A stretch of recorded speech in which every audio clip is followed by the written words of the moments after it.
A tavaly Jánciéknit szilvesztereztünk, összepótoltunk, de 1 óra előtt, a magyar himnusz előtt jól összeháztunk, mert Jáncinak a felesége Aranka virslit mind elfőzte, az mind kihasadozott, mind kirapálezett, érted-e? Ára Jánci úgy meg volt részegetve ettől a mentos ganyélétől, érted-e? Hogy a csirkét a lárból sületlenül kivette, azt felkérte táncolni, a kazettafonba és a kazettát felcsiptatta, a drapériát függönyöstől, mindenestől felgyújtotta, kijöttek a tűzoltók, ott minket vízlistől, mustárostól, mindenestől láspriccoltak, ott visszafogytunk, és én felfogadtam akkor, hogy többet nem szilveszterezek, érted?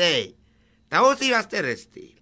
Én a tavaly az utcán szilvesztereztem. Mentem ügyesen a járdon, békésen, bámultam a tájat, néztem a tűzijátékot az égen, hogy robbantgatnak s minden, és egyszer egy mocskos kölyök nem vettem észre, vagy 5 petárdát bédobott a zsebembe, és az úgy elrobbantál, hogy a kötött szvetterem, pulóverestől, majostól, mindenestől ott leszakadt rólam. Ott álltam egy szál bugyiba, és egy pár gyapjú bakkancsba, és aztán mindenki ott persze elkezdett ott sikítozni, sapítozni. És jött a milícia, elkaptak, lefektettek, lefogtak, legilincseltek, és a dubásáróval elvittek. És azt hiszem, valami január környékén ott kicsaptak.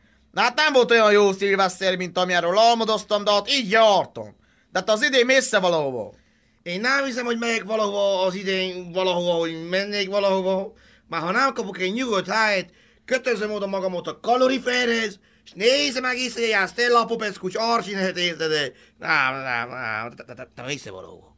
Hát én se hiszem, hogy megyek valahova. Nem. Nagyon nehéz mostanában szilveszterezni. Én azt hiszem, otthon ölelem magamat oda a paplanyhoz, a pitbull kutyámat jól magamhoz szorítom, és ketten egészségbe, becsületbe, szeretetbe megnézzünk egy jó horrorfilmet. Így van, érted? Már így sokkal szebb a szilveszter.